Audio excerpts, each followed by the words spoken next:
and welcome back to Reading Radio. I'm Alora. I'm Jason. And this month we are joined by a special guest. Hi, I'm Heather. Yes, the love of my life, Heather Fisher, has joined us for the show, which is the book Fahrenheit 451 by Ray Bradbury. We know how bad you are at listing authors. I was going to say David Bradley. For somebody who wants to be an author, you should respect their names. I'm just saying. There's a lot of names. There are 44 of them that we've done so far. Have we done name twice? Yes. Actually, there's less because we've done Margaret Peterson Haddix twice. At least. For shame. You guys are tag teaming me. This is not fair. I think that's why she's on the show. To make things even. Alright, anyway. What have you going on? I have been published for a third time. That's right. Congratulations. Another short story. Very short story. 100 words. A 100-word story, yeah. But still, published by young writers. It's an accomplishment. Yes. What about you? It's a really creepy story. That's the point. Yes. So I'm still cruising in my new job. I think I'm at 8 books for the year, although I've slowed down dramatically. I need to pick it up and stop listening to so many podcasts, read some more books. I'm reading... You just asked me what it was, and now I'm blanking on it. The Brandon Sanderson Mistborn trilogy. No, I'm in the middle of that one. I'm between books 2 and 3. No, the Brene Brown book. Daring Greatly? Daring Greatly, that's what it was.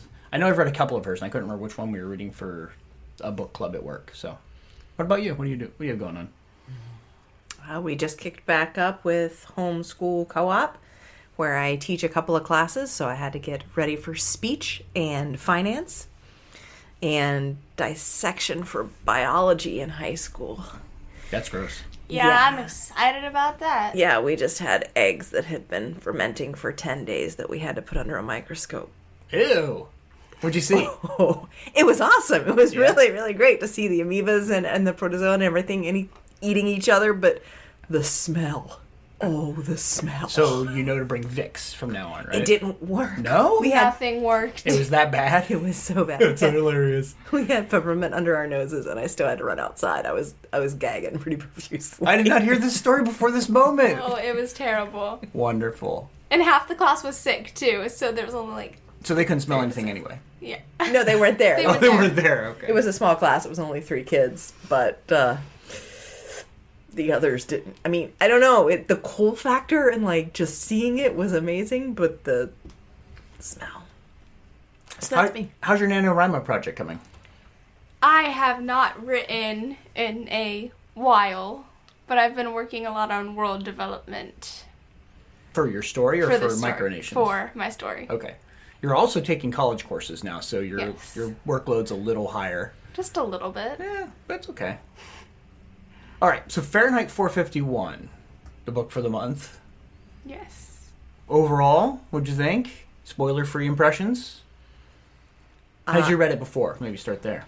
We started it on a car ride to or from somewhere, but I ended up falling asleep, so we just quit. And so I've never finished it. This is my first all the way through. Had you read it before? I know I've definitely read it once before. I might have read it twice before. Really? I think I had to read it once for high school, and then I think I liked it and I read it afterwards. I didn't read this in high school. Or maybe, I did. Maybe I was supposed to. Shut up. Maybe I was supposed to, and I don't remember. But I don't remember it being assigned. I feel as though it's more impactful now than it was then, because some of the correlations and connections are a whole lot creepier. Almost seems like blueprints for now, doesn't it? Yeah, we'll get to that when we get to the spoiler section.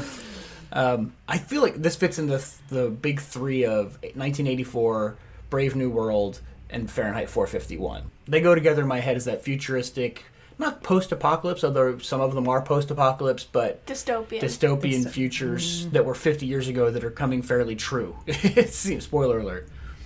Any other thoughts? I did enjoy it. Yeah? So give us a spoiler-free summary. Books have been banned. And firefighters, instead of stopping fires, are now responsible for burning all the books.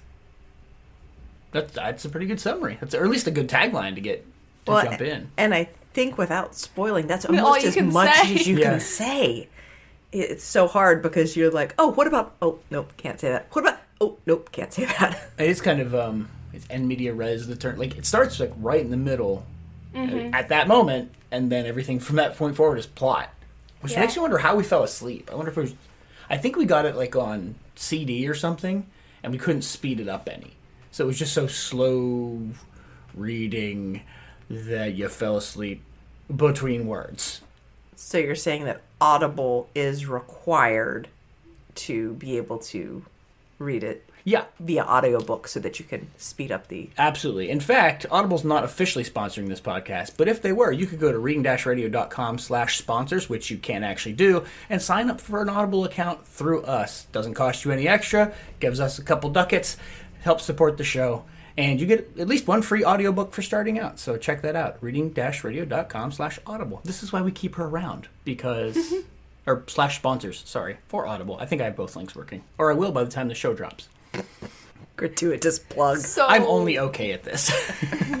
I've stolen that from our GM. His nickname is the OK GM. So every time he makes mistakes, he's like, I'm just okay at this. That is my new life motto. I'm just okay at this. I'm only okay at this. Well, it works. All so right. Scores and ratings. Yeah, score and age. I would give it a 4.5. High praise. Yeah. How far do we break it down? Because I'm hesitant to give it a 5. But at the same time, we've always said 0 is 1 is why did they waste the paper? And 5 we should burn this book. 5 is everyone should read this. And I feel like everyone should read this book. Yeah. It's not long. It's very prescient. Is that the word? Like right now, important. I've never heard that word, so I don't know. Are you making it up, or are you increasing my SAT and ACT vocabulary? I think I'm increasing your vocabulary, but I'll look it up and edit this out if not. Challenge. So, I'm really tempted to go 5. Everyone should read this. I think I will. You don't do quarters. You only do halves. No, only halves. Then I'll have to stick with 4.5. 4.5. Okay. I like it better than you two. That's fine. No, that's fair. And then age rating. The language is a bit more poetic. And there are a few darker concepts. It's been almost a month since I read it. I don't remember the details of the language. Like, was there swearing in it? I don't think there was swearing, but it was poetic, so a little bit older English. Some of the speeches that were given, you had to... Oh, yeah, I totally think he wrote with a poetic pen intentionally to contrast the darkness of the world. I think that's one of the things that's beautiful about it. It may be difficult to read. Maybe 13, 14, 12, or if you're advanced. But it's not like for movie rating reasons. It's for difficulty reasons. Well, there's a few topics that are covered that increase the age for me. Okay. Say more about that without spoiling. Deaths do occur. Sure. Tragically, when they're under different circumstances, I feel that maybe younger ages can adapt to them better. When they are tragic or darker, I feel you have to up the age because of that. I would say 13 or 14, I think. That feels good. At 13 to 14. Okay. I would go with. We'll put in that age range to see how it works. Okay, now we're going to enter the spoiler zone. If you don't listen to this show normally, just know that from here forward, we're going to spoil a book that's over 70 years old. It's over 70 years old. In 1953, we looked up I just looked it up last night. Yeah. So yeah, somewhere in that area. Holy cow. It's at least 60, because many of the covers I looked up had the 60th anniversary edition. So, but I want to say it was the early 50s it was written. So yeah, it's been a long time coming. Does that make it more impressive? Yes. Now that how accurately he's predicted some things about our technology? I'm convinced dystopian writers can see the future. That might be true. Or they create the future. If you're going to copy a future to get technological ideas, why would you pick Fahrenheit 451? Wouldn't you pick Star Trek or something happy? But Star Trek's already been done.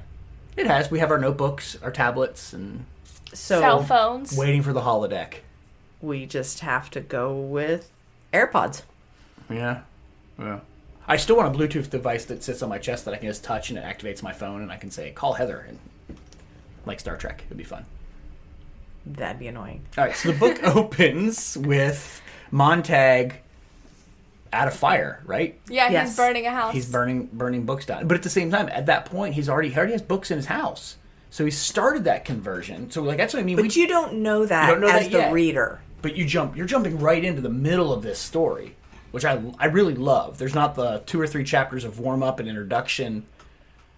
Yeah, you're dropped right into literally the fire. Mm-hmm. Yeah. And it doesn't slow its pace into the more poetic speeches or language until a little bit into it. Yeah. So it definitely pulls you in and takes you along on the ride.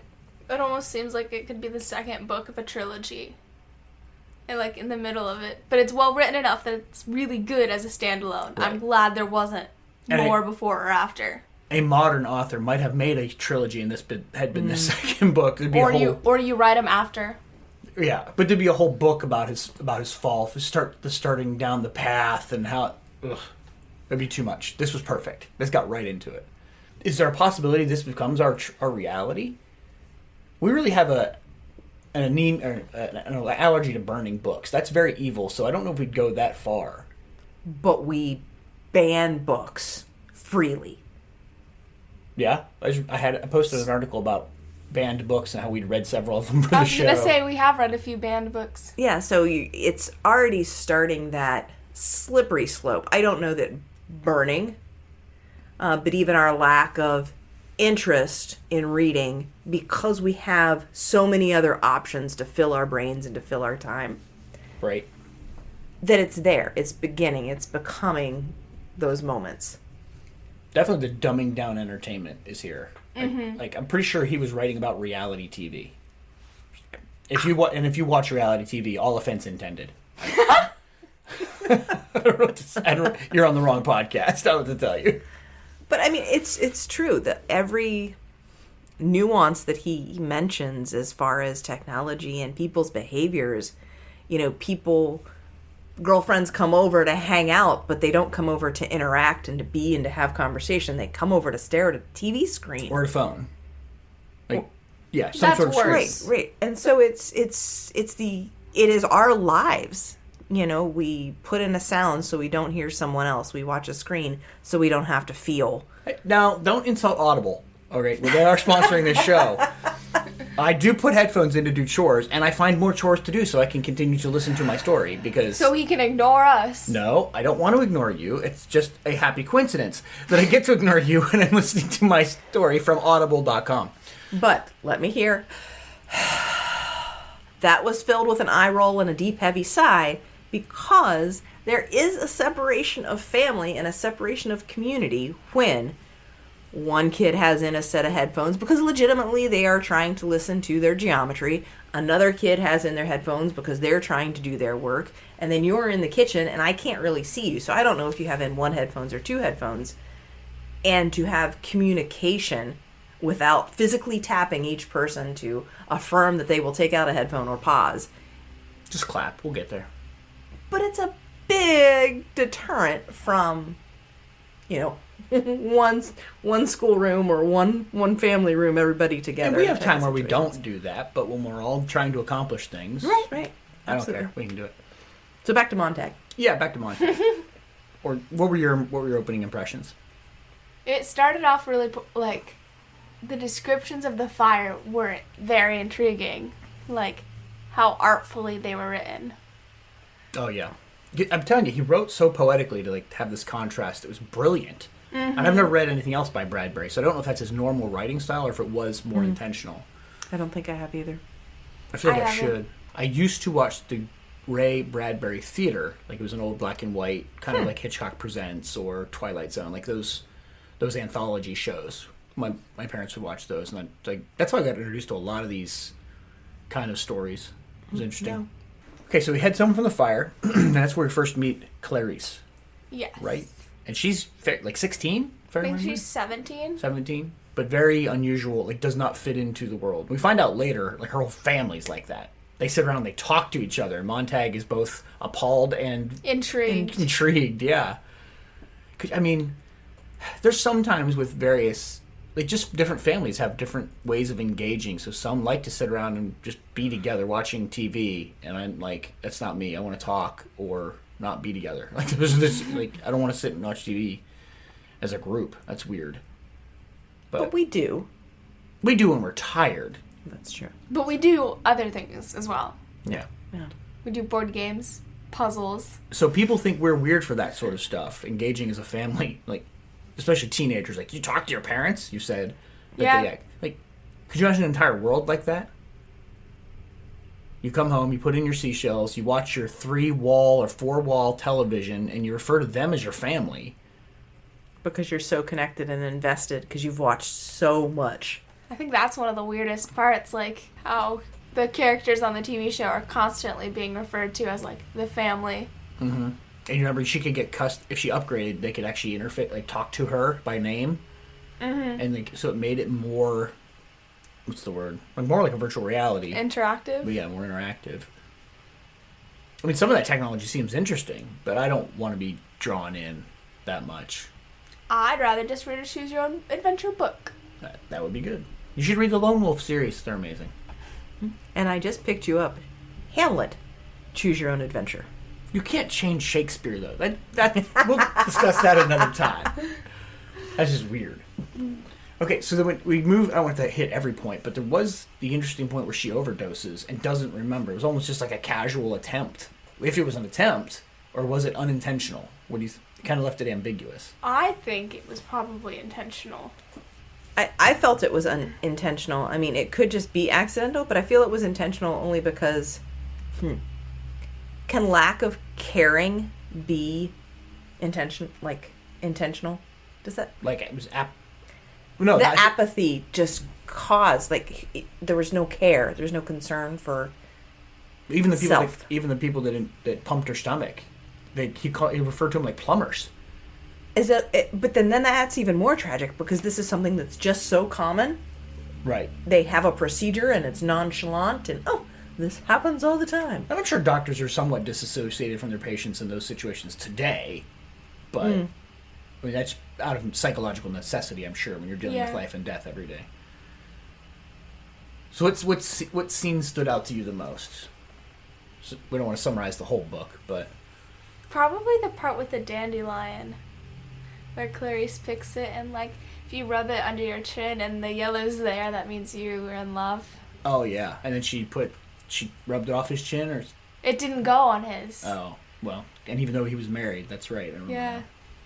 It was just both... It was like an interesting interaction and a sad state of affairs. Mm-hmm. Especially because then he was trying to think about where they met. Right. And he doesn't, like, remember till the end of the book where... Right, they seem to barely know each other. Well, because you don't spend any time knowing each other.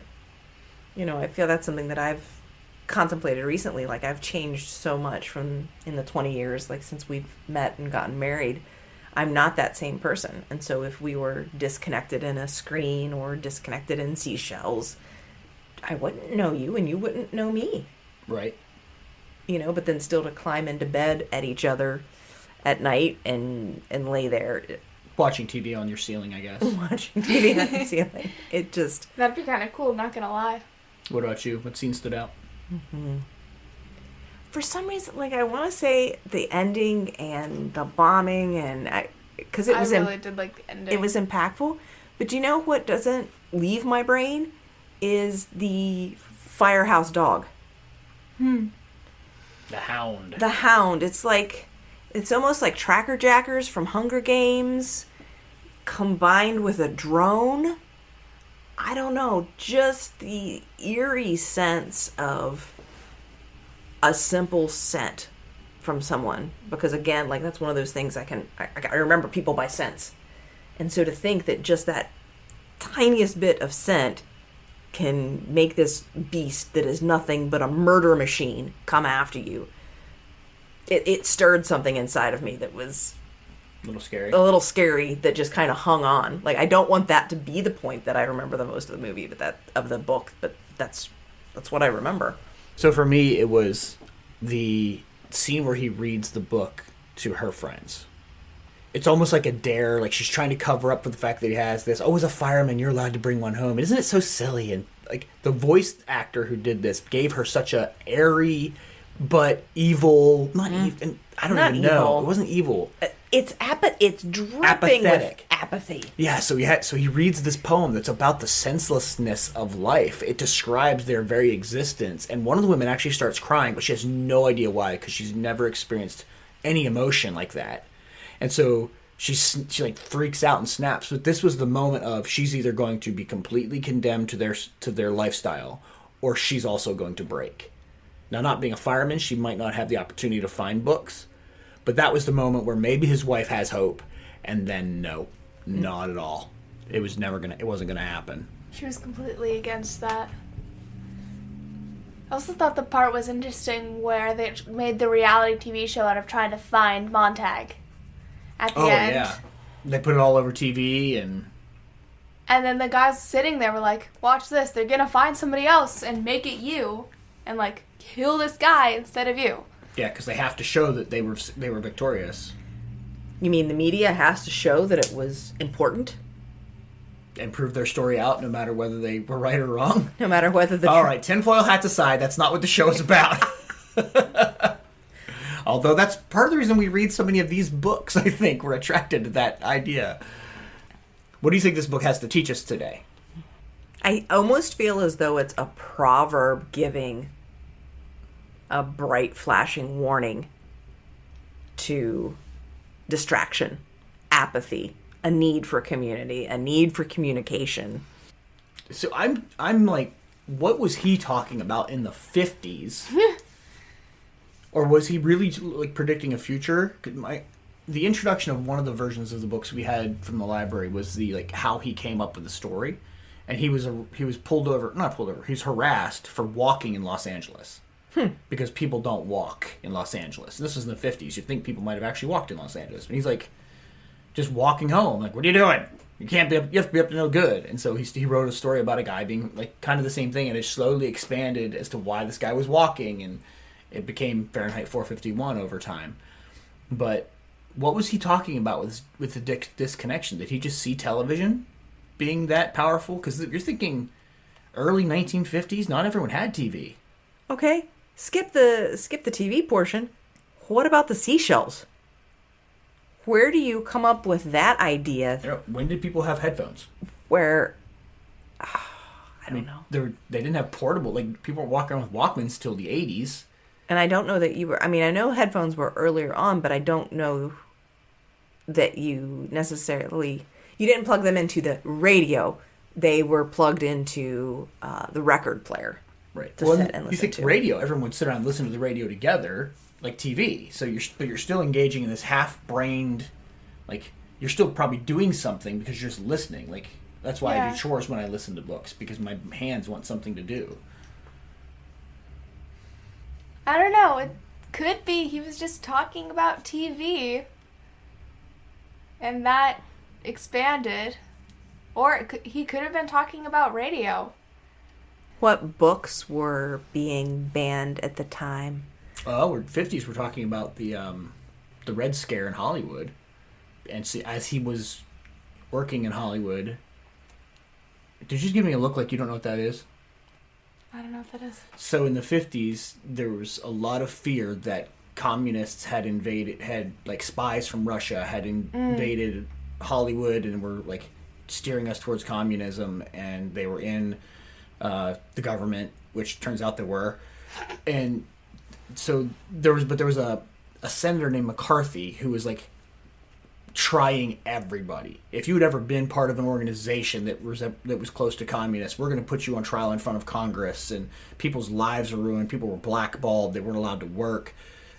So he was probably around the midst of that. I'd have to look up the history to find out if he was actually engaged in it, but there might have been some of that, of people being on one side and not the other. I haven't read anything about that being an influence. Well, but if you consider that possibility and then taking it to the fullest extreme, the fullest literary extreme of taking away anything that the government isn't controlling. Because in the end, the TV was being controlled by the government, and how whatever they saw, whatever they interacted with, whatever they heard was all government involved. Which is why you couldn't have books, because they all couldn't be censored. So let's just get away everybody else's opinion and listen to only this opinion. So McCarthyism started at the end of the 40s, and this was published in October of 53. I just had to look it up. So yeah, it was probably a big influence as well. That makes sense. All right, so let's hit to the end, bring us home. We have Beatty is his captain. He's obviously like the biggest antagonist they have. I loved the way he riled Montag. Like, as if, no, I understand it all. And this is the voice they had in the recording course. I understand it all, Montag. There's this poetry. And he starts quoting poems. It's like, which means he knows everything. And he's completely bought in for the power anyway. Like, makes him super evil, in my opinion. I think you have to know what you're trying to get people to not think of, because then you can make it sound evil. Yeah, you You have to know the bad side. But he knew so much of it and so well that Brainwashing. You're not suggesting he was actually like a traitor. No, I don't think he was a traitor, but I mean, even how he explains it, that all firefighters go through it at some point. Yeah. That maybe either his stuck around a little longer. Maybe. Well, I don't know. It leaves me with some questions. And I think that's the point, though. The book's supposed to leave you with questions, especially with how it ended. Well, we haven't even brought up his friend. Oh my gosh, I totally forgot about him. Oh, no. Right, with him working with Professor Faber. And of course, he's in his ear the whole time he was reading that poem to the women, like, no, don't do it. This is not going to work out well. And he was right. Mm-hmm. Now I'm trying to remember, because like I said, it's been a month. Did Faber get out before the bombing? I don't think it says. It doesn't say. Which means he's probably gone. Probably. It leaves it with an unknown, because he knew what was coming. He knew it was going to come. Hopefully he got out. That's the thing. This book doesn't answer it doesn't answer every question, which is part of its beauty. Mm-hmm. And it might be because it's short. I'm okay with that. But if I'm reading like a 700-page book and you leave me with a ton of questions, no, I'm not going to appreciate that as much. I want answers if you've got that much time. What do you think of the scene where he was facing off with Beatty? Is he going to kill him or not? Remember he gave him the flamethrower and was like, burn the books, and then he was like looking at Beatty? I was not expecting him to. I was not expecting Montag to turn on Beatty like that. And it wasn't until Faber was in trouble. Remember when he found the earpiece? Mm-hmm. That's when he was like, nope, I can go down, but I'm not letting him take Faber down with me. He was like the only hope. Which I thought was like a kind of chivalrous kind of moment for him. Yeah, putting someone else before yourself, especially in that society. Yeah, totally not that society. So yeah, it was kind of beautiful. Yeah, to see kind of his full transition from the very beginning of not even wanting to talk to his neighbor, not talking to his neighbor, and then having it feel so odd to start talking to his neighbor, to then get to the point that he is willing to kill for somebody. Willing to to take on his life to protect someone else's that he's barely known. That's a complete mind shift. But he feels like he knew Faber more than he knew anybody else, because they had real conversations and they talked to each other and they engaged and they were on the same side. Well, and I mean, I think even I struggle because I have people that I interact with and I see every week that I don't feel as connected to as people that I see once a year for 5 days at a time, because we have deeper, longer, and more in-depth conversations that last a year long versus just everyday high-buy interactions, yeah. Right? Yeah, the ending was well done because it left you with questions, but it was satisfactory. Yeah. Because you don't know if they're going to be the ones to change everything or make people bring the books back, or if it's going to be their kids or even their grandkids. You know what it reminded me of is the keepers in Mistborn. Mm. So they're it's not a spoiler, they've eliminated all religions but one in this world, and so there's a group called the Keepers who literally have memorized religious texts and religions from all over, so that when things are changed, they can kind of give people their religions again. So they're called the Keepers. And so these guys, like they said, one's Ecclesiastes. One guy's Ecclesiastes. He's got it memorized. One guy's, and so they've all got parts of the whole of humanity that they can put back together when the opportunity arises. But then does it become written word again? Or is it, how 150, 200 years ago, it was oral tradition? Maybe it starts as oral tradition, then goes back to being written down. Eventually they write it down again. Cycles. Yeah, that'd be interesting.